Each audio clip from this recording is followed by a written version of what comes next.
ঢাকা বিশ্ববিদ্যালয়ের আবাসিক হলে ছাত্র রাজনীতি নিষিদ্ধ নিয়ে ছাত্র সংগঠনগুলোর সাথে আজকের মতো আলোচনা শেষ হয়েছে বিশ্ববিদ্যালয় কর্তৃপক্ষের। বৈঠক শেষে উপাচার্য ডক্টর নিয়াজ আহমদ খান জানিয়েছেন, ক্যাম্পাসে রাজনীতির রূপ কেমন হবে তা নিয়ে সবার সাথেই ধারাবাহিক আলোচনা চালিয়ে যাবে প্রশাসন।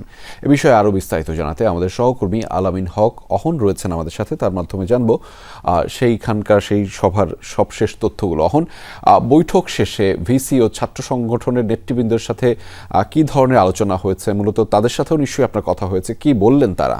তারা এক কথায় বলছেন যে অধিকাংশ যারা সংগঠনগুলো রয়েছে ছাত্র সংগঠন, তারা এই ক্যাম্পাসে রাজনীতি চান, তবে সেই রাজনীতির ধরনটা কেমন হবে, বিশেষ করে যখন ডাকসু নির্বাচন একেবারে দ্বার প্রান্তে, তখন এইসব ক্রিয়াশীল যেসব সংগঠন রয়েছে তাদের কার্যক্রম তো চালাতে হবে। এই একই কথাও কিন্তু বিশ্ববিদ্যালয় প্রশাসনের পক্ষ থেকেও বারবার বলা হচ্ছিল। সেই কার্যক্রমের ধরনটা কেমন হবে, বিশেষ করে বিশ্ববিদ্যালয় প্রশাসন থেকে যখন বলা হয় গেল ১.৫ দশকেই যে রাজনীতি চলেছে ক্যাম্পাসে, সেই রাজনীতির কারণে নেতিবাচক বিরূপ প্রতিক্রিয়া তৈরি হয়েছে সাধারণ শিক্ষার্থীদের মধ্যে, একটা ট্রমায় তারা রয়েছেন।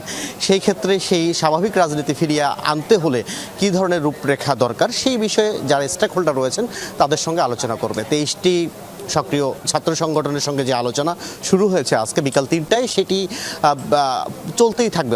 অর্থাৎ এটি আজকের মতো শেষ হলেও শেষ বলা যাচ্ছে না, কারণ এটি কালকেও চলবে। এবং যে আপনি জেনে থাকবেন যে বাম যেসব শিক্ষার্থী সংগঠন রয়েছেন তারা কিন্তু ইতিমধ্যে শিবির সেখানে উপস্থিত আছেন জন্যই তারা ওয়াকআউট করে চলে গেছেন।